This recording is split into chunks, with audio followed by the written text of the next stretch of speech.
मित्रांनो, आज आपण इंग्रजीच्या प्रवाहामध्ये इतके वाहत गेलो आहेत की आपली संस्काराची जननी असलेली मराठी शाळा आपण विसरत चाललो आहोत. जिल्हा परिषद प्राथमिक शाळा सूरपिंपरीच्या चिमुकल्याने मांडलेली व्यथा नक्की पहा आणि विचार करा.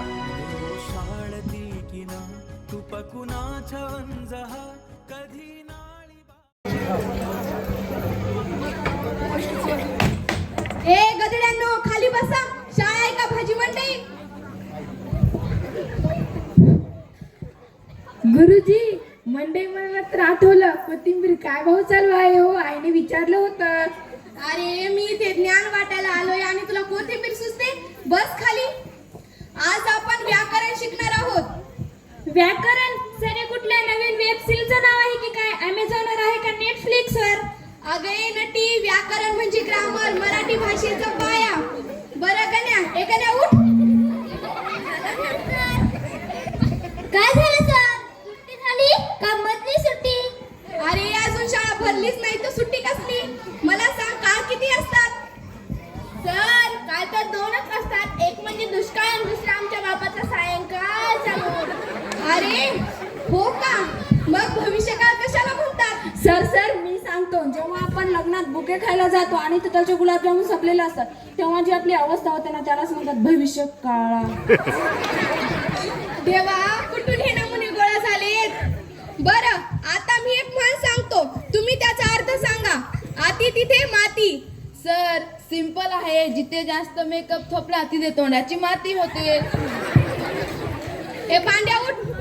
आता तू सांग, छत्रपती शिवाजी महाराजांचा जन्म कुठे झाला? सर, हे तर आउट ऑफ सिलेबस आहे, कारण आमच्या पुस्तकाला पानच नाहीत. आम्ही तर कवर बघूनच पास होतो. अरे निदान शिवनेरी तरी म्हणायचं होतंस. बरं जाऊ दे. आता मला सांगा, आपल्याला स्वातंत्र्य कधी मिळालं? सर, मी सांगतो. जेव्हा आई आणि बा दोघेही बाहेर गावाला जातात तेव्हा. बस झाली तुमची जोक्स. अरे मराठी शाळा आहे ही. इथे ज्ञान मिळतं, संस्कार मिळतात. पण तुम्हाला काय? तुम्हाला फक्त मोबाईल आणि इंग्लिश हवा. सर, इंग्लिश मध्ये स्कोप आहे ना. आता बघा, ते मराठीत म्हणतात कुत्रा, किती साधं वाटतं, पण तेच इंग्लिश मध्ये डॉगी म्हटलं तर स्टँडर्ड वाटतं ना. अरे मूर्खा, कुत्रा म्हणा किंवा डॉगी, तो चावल्यावर इंजेक्शन मराठी दवाखान्यातच घ्यावं लागतं ना. ते इंग्लिश कामी येत नाही.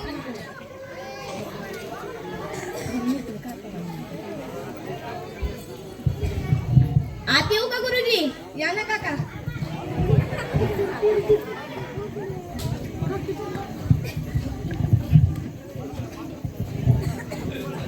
मुलांनो, दप्तर भरा. काय झालं सर? अर्धी सुट्टी का क्रिकेट मॅच आहे? नाही रे बाळांनो, आज अर्धी सुट्टी नाही, आज कायमची सुट्टी झाली. काय म्हणता सर? समजलं नाही आम्हाला. शासनाचा आदेश आलाय. पटावर मुलं नाहीत, ऍडमिशन्स नाहीत. सरकारला परवडत नाही आता आपली शाळा चालवणं. आजपासून आपली शाळा बंद. सर, मग अशी मी मस्करी केली, पण आपली शाळा बंद झाली. आम्ही जायचं कुठे? काय त्या इंग्लिश स्कूलमध्ये? इंग्लिश स्कूलमध्ये तर माझ्या बाचा पूर्ण पगार युनिफॉर्म मध्येच जाईल सर. सर, तिथे आम्हाला शिवाजी महाराज कोण शिकवणार? तिथे तर फक्त हाय आणि हॅलो शिकवतात असे म्हणतात. मला माहित नाही रे मुलांनो, मी फक्त एक शिक्षक आहे, जादूगार नाही. मी खडू झिजवले, फळा पुसला, पण पालकांच्या मनावरची इंग्लिशची धूळ मी पुसू शकलो नाही. ज्या भाषेत आई पहिली अंगाई गाते, ज्या भाषेत आपण पहिलं प्रेम व्यक्त करतो आणि ज्या भाषेत आपण शेवटचा श्वास घेताना पाणी मागतो, ती भाषा, ती शाळा आज पोरकी झाली रे. गुरुजी, नका जाऊ ना. मी शपथ सांगतो, आम्ही रील्स बघणार नाही, आम्ही पुस्तक वाचू. तुम्ही नका जाऊ ना, माझ्या हरवल्यासारखं वाटतं.